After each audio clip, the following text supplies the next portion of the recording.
La sangre es un tejido vivo. Es como decir un tejido adiposo, tejido óseo, ¿verdad? Tejido muscular, tejido sanguíneo. Es un complejo lleno de elementos importantísimos que cumplen funciones muy específicas y que está constituido por dos partes. La parte líquida o plasma, que es que se considera un compartimiento especial del líquido extracelular, y las células propiamente dichas, que es, digamos, sus componentes activos, por decirlo así. Aunque dentro de la sangre también hay una gran cantidad de elementos, anticuerpos, antígenos, metabolitos, hormonas, recursos, oligoelementos, aminoácidos, minerales, antioxidantes, radicales libres. Hay de todo, hay de todo libre en el plasma. Hay una gran cantidad de proteínas también. Lo vamos a ir viendo poco a poco. Es un tejido fluido que circula por los capilares, es decir, hay un compartimiento especializado que contiene en su interior a la sangre. Este es tejido llamado llamado aparato circulatorio. Es un aparato circulatorio, el cual es un aparato vivo, no son simples tuberías en las cuales pasa el torrente sanguíneo, sino que es un tejido vivo, el aparato circulatorio, porque también está constituido por tejidos especializados, los cuales tienen funciones específicas también, porque el sistema circulatorio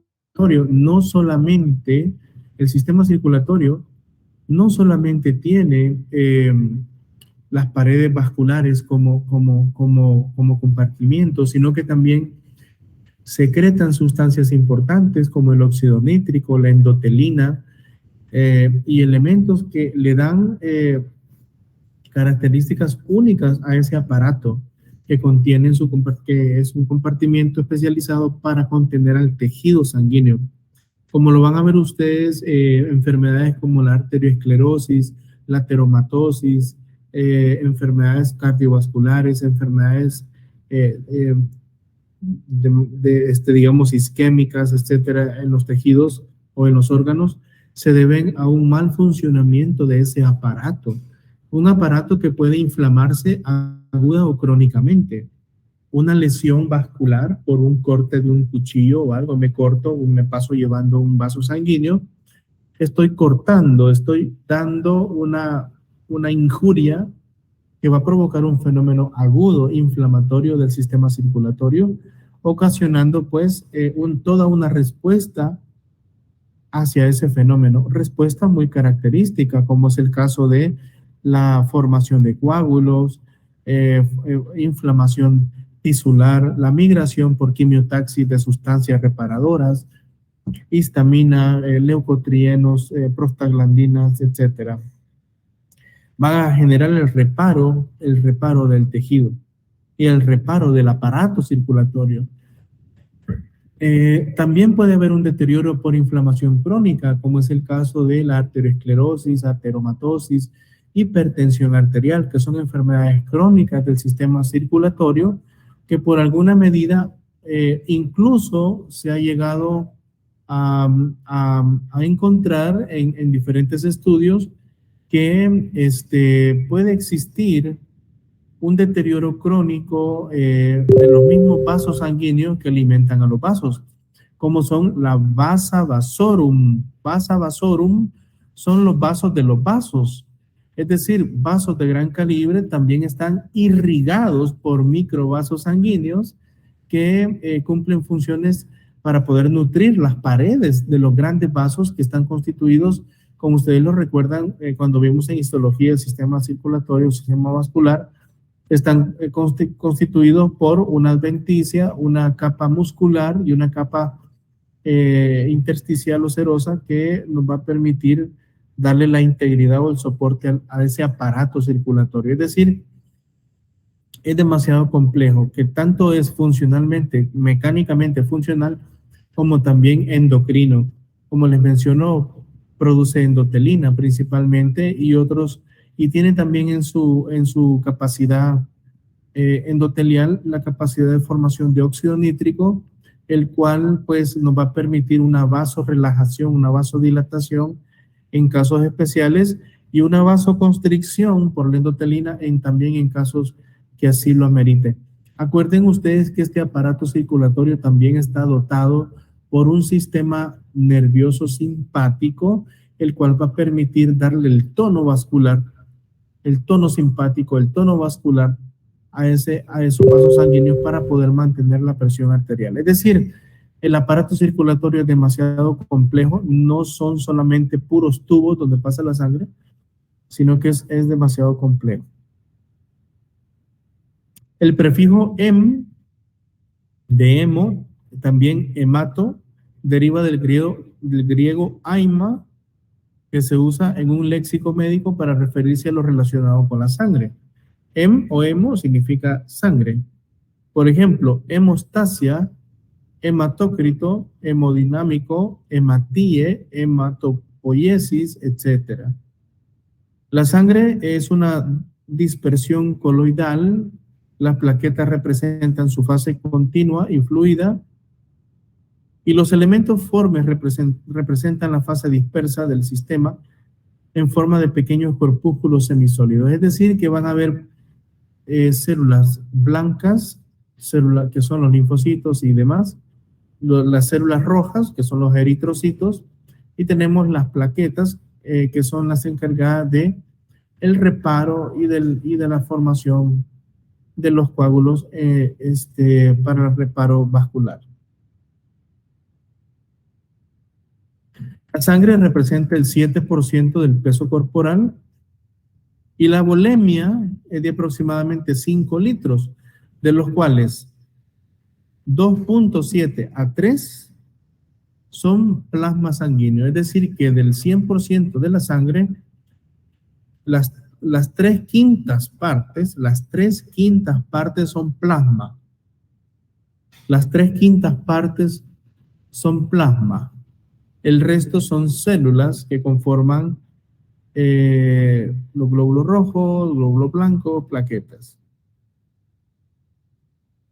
Normalmente, la sangre oxigenada es un color rojo brillante por sus características, presencia de oxígeno, etc.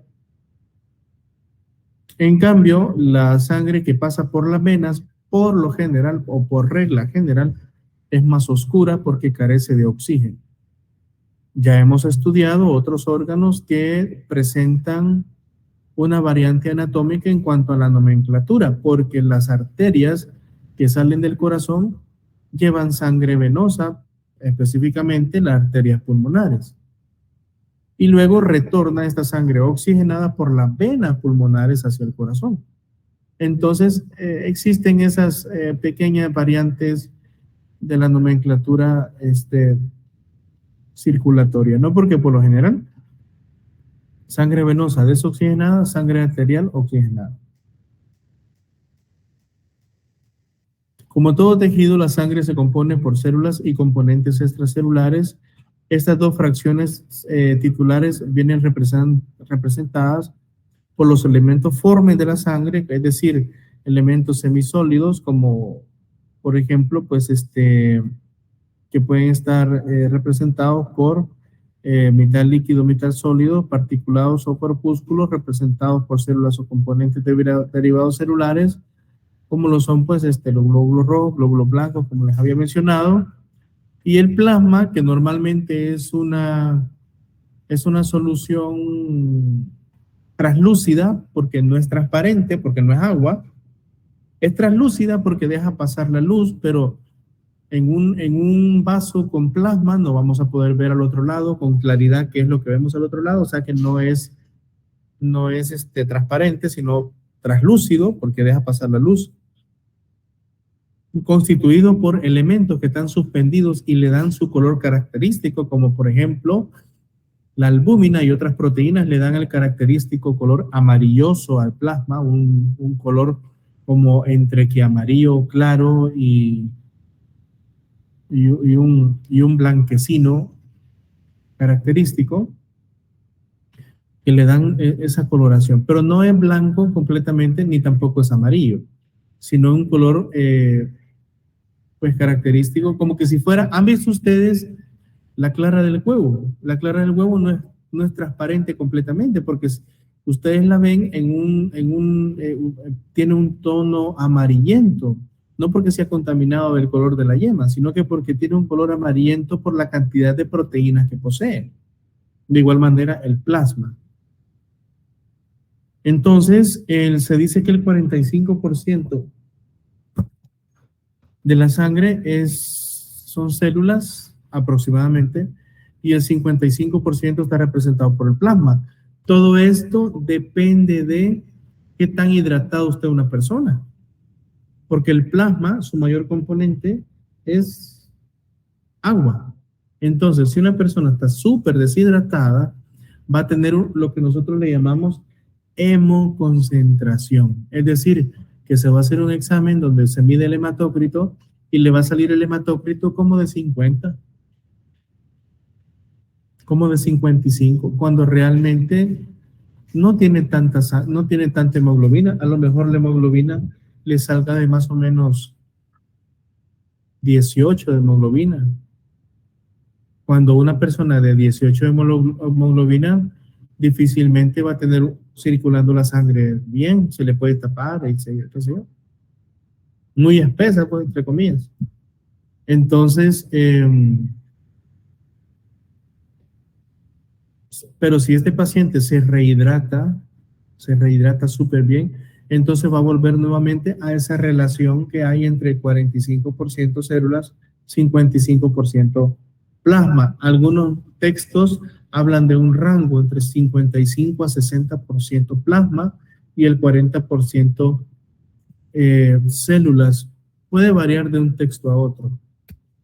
¿Qué células son? Células de todo tipo, desde células madres pluripotenciales, células madre especializadas y diferentes tipos de vías de maduración celular, como lo son la vía mieloide o vía linfoide, los cuales van a producir cada quien por su lado.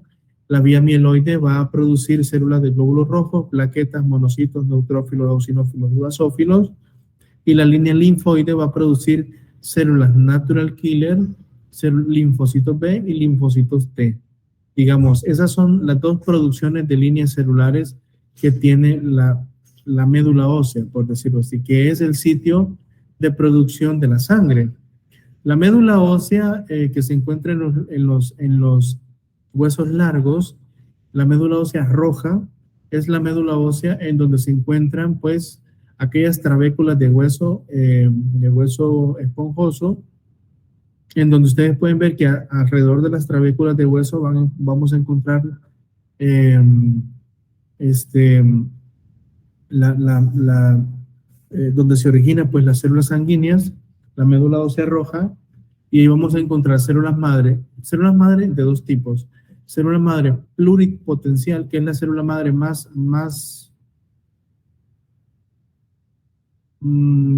la que tiene mayor capacidad para poderse replicar, que es la célula madre pluripotencial, y luego tenemos células madre especializadas, como lo son la célula linfoide y la célula mieloide, de las cuales van a derivar esas líneas celulares que ustedes tienen ahí, ¿verdad? Repito, la línea mieloide va a dar origen a los glóbulos rojos, a las plaquetas, a los monocitos, a los neutrófilos, eosinófilos y basófilos. Esa es la llamada línea mieloide. Glóbulos rojos, plaquetas, monocitos, neutrófilos, eosinófilos y basófilos. Y luego está la otra células, son células madre especializadas de la línea linfoide, llamado, las células que produce son los linfocitos T, linfocitos B y células NK, o sea, natural killer.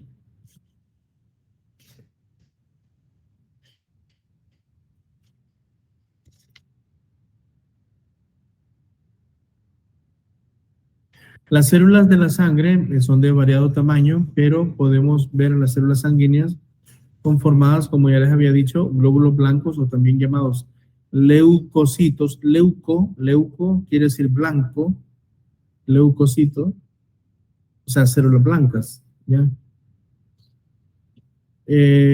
Células que están de paso por la sangre para cumplir su función en el... Células de paso, ¿por qué creen que les dicen células de paso a los a los glóbulos blancos, por ejemplo? O a los glóbulos rojos incluso, o los glóbulos blancos son células de paso realmente,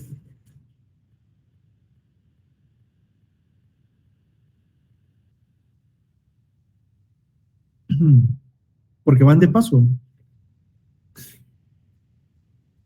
porque solamente duran un tiempo en la sangre, no es que vamos a vivir toda nuestra vida con los linfocitos, a menos que sean linfocitos de memoria y esos sí se guardan por ahí, pero no se guardan en la sangre. Sería un desperdicio si se guardaran en la sangre, se guardan en los ganglios linfáticos, que son los que tienen los glóbulos blancos sensibilizados. Prácticamente que los ganglios linfáticos son como almacenes donde tienen la copia de todos los archivos.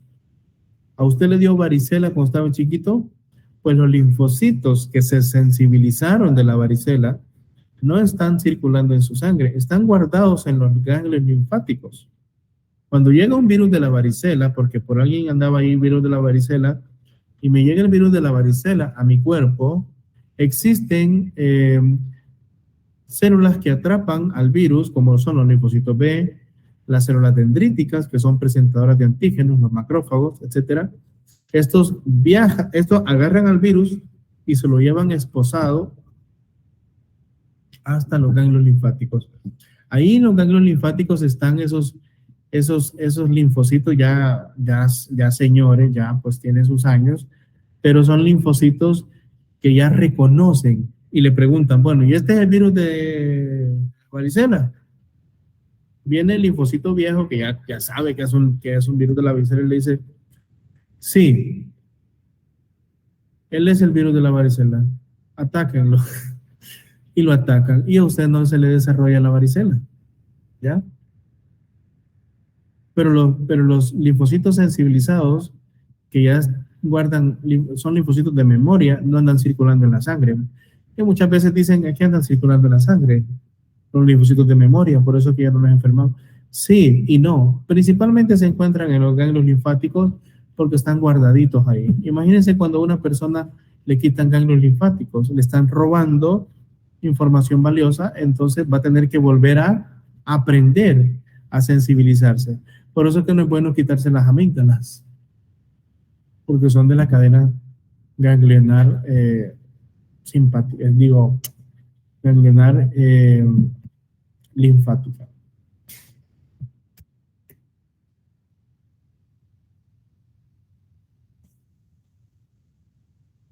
Los glóbulos rojos representan el 96% de los elementos formes, o sea, son las células más abundantes de la sangre, los glóbulos rojos. Más o menos tienen un valor aproximado en la mujer de 4.800.000 glóbulos rojos circulando. Y en el hombre un promedio de 5.400.000 glóbulos rojos por cada mililitro de sangre. Por cada mililitro.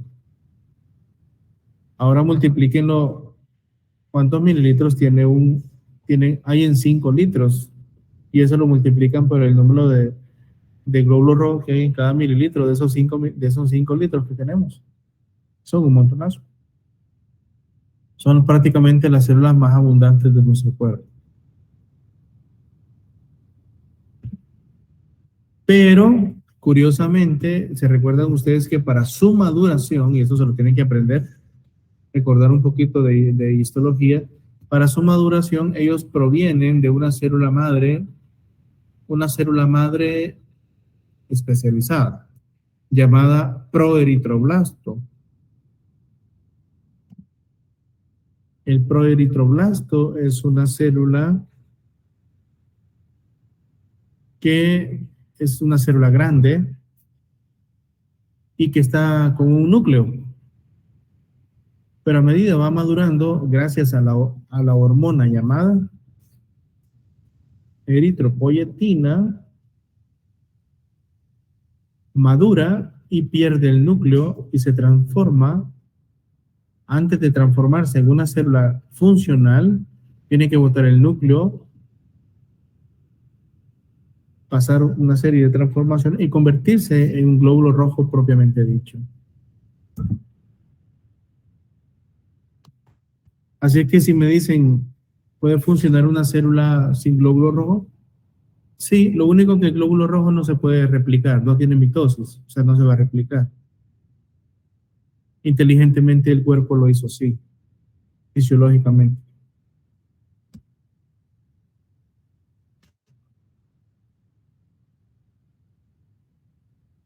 Es un disco bicóncavo, deprimido en el centro, en ambos lados. Esta forma aumenta la superficie efectiva de la membrana y al mismo tiempo esta forma bicóncava y esta especialización en sus características morfológicas le dan la propiedad de ser elástica. Un glóbulo rojo puede pasar por un sitio en donde solo él quepa. Si el vaso sanguíneo es de muy pequeño calibre, puede tener el mismo diámetro o quizás menor que un glóbulo rojo y aún así pasar a través de él, porque es maleable, es flexible. Gracias por ser un disco bicóncavo, tiene la capacidad de tener esa maleabilidad, ¿verdad? De poder tener esa capacidad de poderse encoger, de poderse flexionar a tal grado que pueda pasar por un vaso sanguíneo de muy pequeño calibre sin romperse. Porque un glóbulo rojo inmaduro, llamado reticulocito, que ustedes lo van a ver, eh, es una célula que no tiene las propiedades del glóbulo rojo. El reticulocito es una célula inmadura que no cumple con las funciones que cumple el glóbulo rojo propiamente dicho. Por lo tanto, cuando una persona tiene reticulocitosis, es decir, que hay aumento de los reticulocitos circulando en sangre, es porque hay alguna razón patológica por los cuales las células madre pluripotenciales no están madurando correctamente el glóbulo rojo o porque la eritropoyetina eh, está ausente o por el contrario, hay una demasiada producción de eritropoyetina y eso hace que se estén fabricando una gran cantidad de glóbulos rojos y no vengan funcionales. Y eso no es bueno.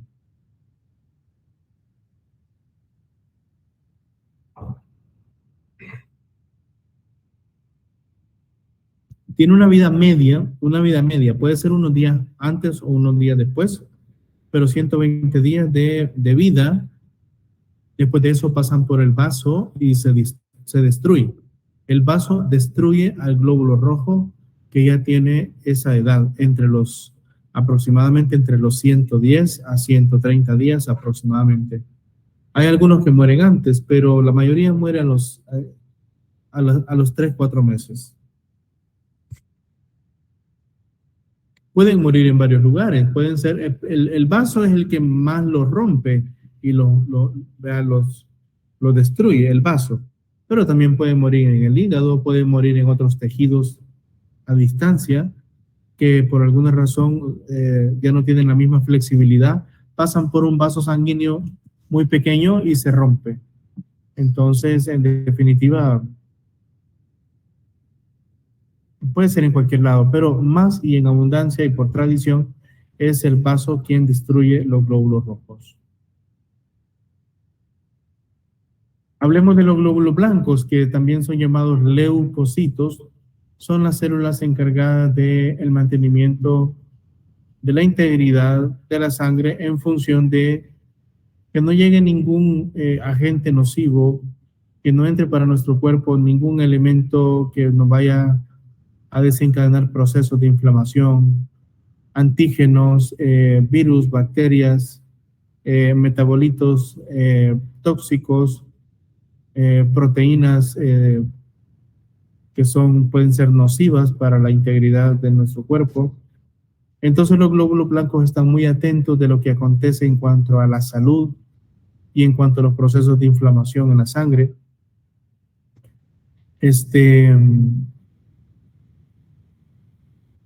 son encargados de destruir, por ejemplo, los glóbulos blancos son los encargados de destruir, literalmente destruyen a la bacteria y tienen armas. Por ejemplo, los linfocitos T tienen un arma producida en sus lisosomas, que son productos, digamos, son como armas tóxicas o químicas para las bacterias. Entonces, los linfocitos T secretan una sustancia llamada perforinas que destruyen prácticamente la membrana celular de la bacteria o de los virus, generando pues un alivio en cuanto a la infección, una infección bacteriana o viral por hongo, etcétera. Entonces, definitivamente los glóbulos blancos representan la defensa. Si nosotros queremos decir a dónde se encuentra ubicado nuestro sistema inmunológico, porque mucho hablamos del sistema inmunológico y nosotros decimos, no es que nuestro sistema inmune es el que nos protege. Sí, pero ¿a dónde está un órgano? Díganme un órgano en donde yo pueda decir, este es el órgano encargado del sistema inmunológico. ¿Cuál es?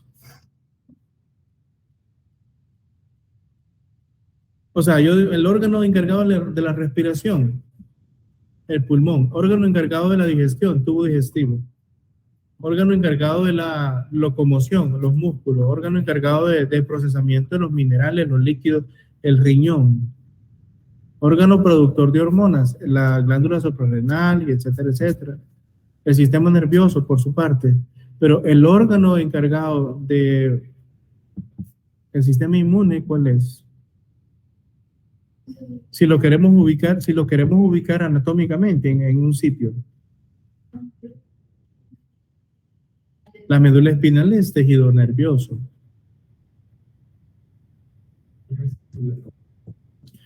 No, porque la sangre no es sistema inmune. La sangre en sí es un tejido que contiene los glóbulos blancos. El linfoide más grande de nuestro cuerpo. Y es el sistema linfoide, el aparato linfoide o sistema linfoide es el que se relaciona con el sistema inmunológico. Los ganglios linfáticos, los órganos linfoides, como principalmente el vaso, que es el órgano linfoide más grande de nuestro cuerpo. También al hígado se le considera como órgano linfoide, pero no es tan especializado como el vaso. El parénquima esplénico o del vaso es característico. Y es por eso de que él se encarga de administrar las células de la sangre, principalmente. Así que bien contestada.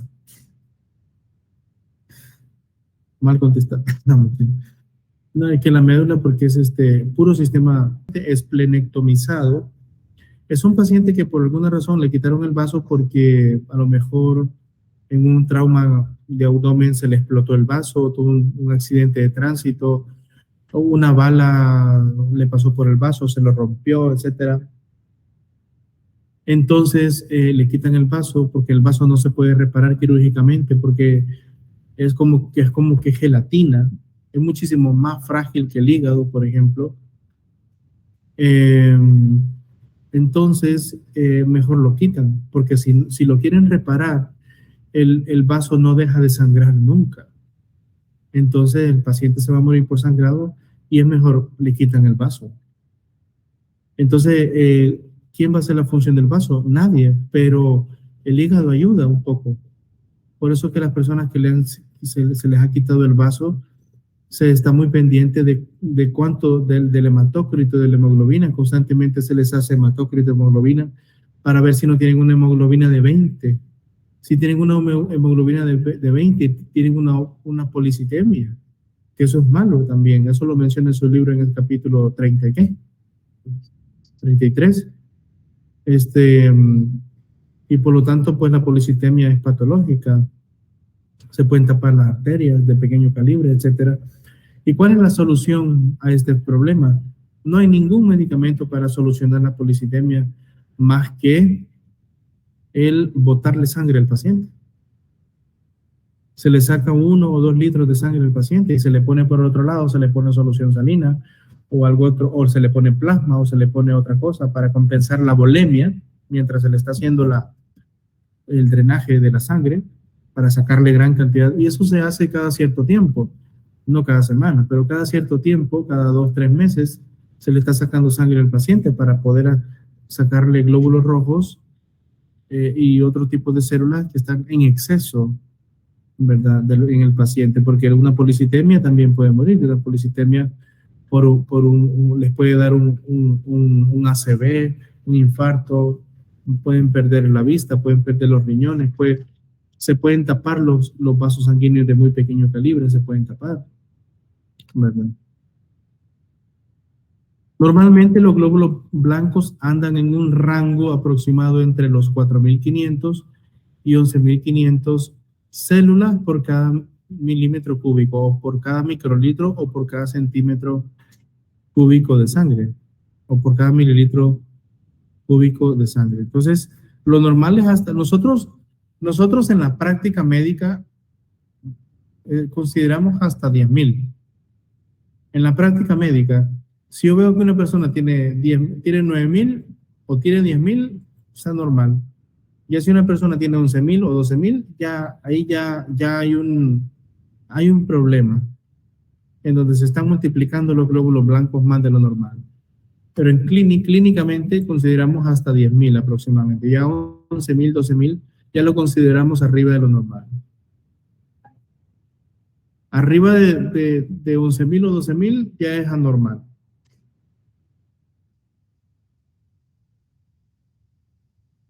En el embarazo se bajan un poco las defensas, al igual que en el estrés, etcétera. O en las infecciones aumentan. Infecciones bacterianas principalmente aumentan. En las infecciones virales disminuyen, pero en las infecciones bacterianas aumentan.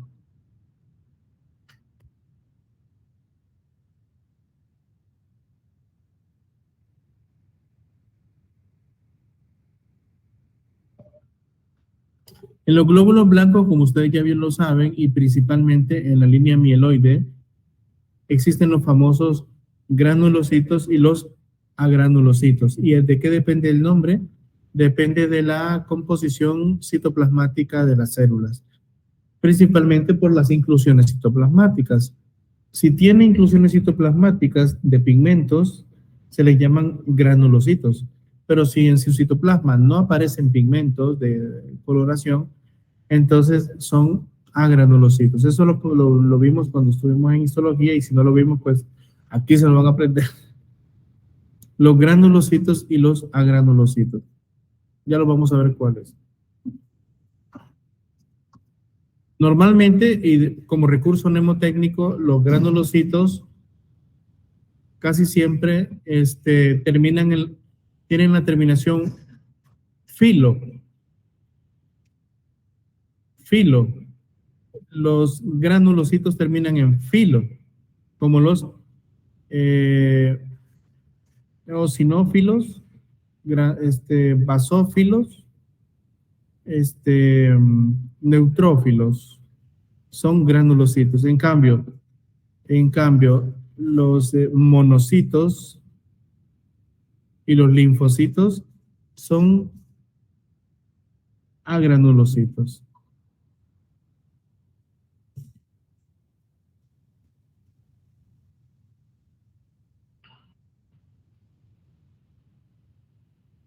Los neutrófilos más o menos hay entre unos 2.500 a 7.000 células por. Y lo normalmente es que los neutrófilos alcancen un número aproximado entre el 55 y el 70% de las células contenidas en un milímetro cúbico son neutrófilos, es decir, en un porcentaje de 55 a 70 porcentual. O sea que son de las células más abundantes. Tanto los linfocitos como los neutrófilos son las células más abundantes. En cambio, los eosinófilos, basófilos y los monocitos son células menos abundantes.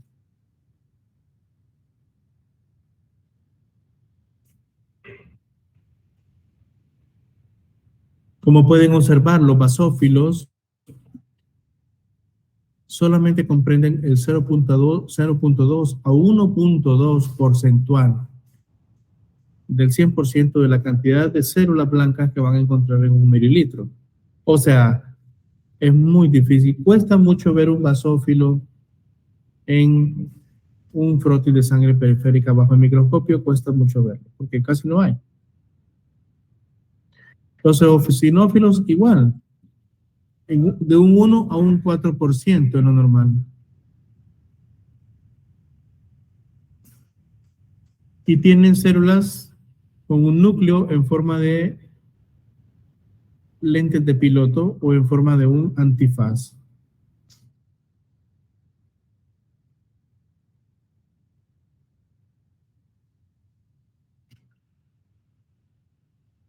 Los monocitos tienen un aproximado de porcentual del 2 al 8%. Ahí les voy a pasar la presentación.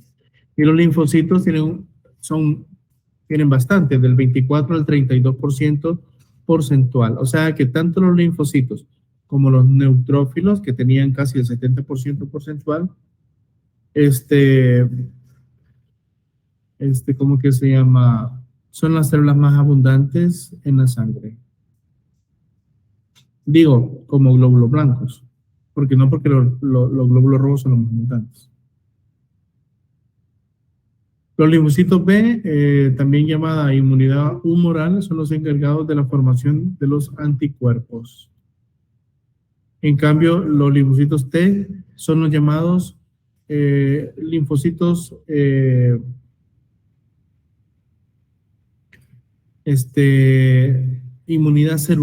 inmunidad celular o inmunidad mediada por células. Y son los que atacan directamente a las bacterias, a los virus, etc.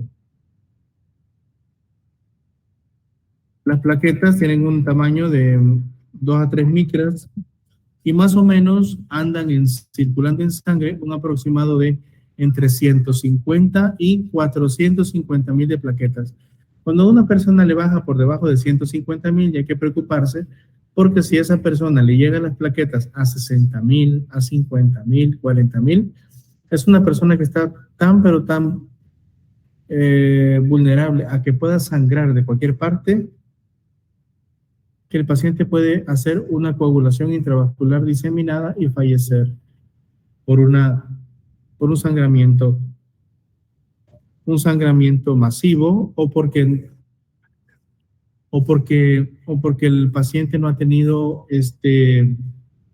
la capacidad para poder reparar los tejidos a través de la coagulación.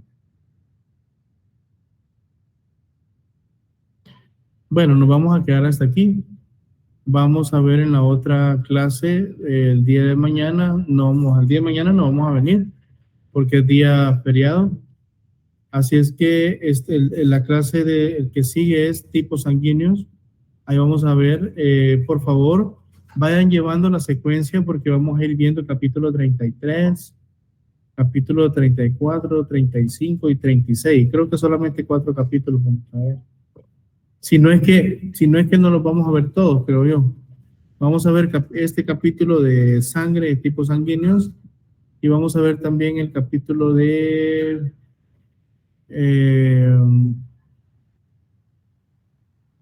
cascada de coagulación, todo eso. Por ahí vamos a ir viendo. Todavía me faltan varias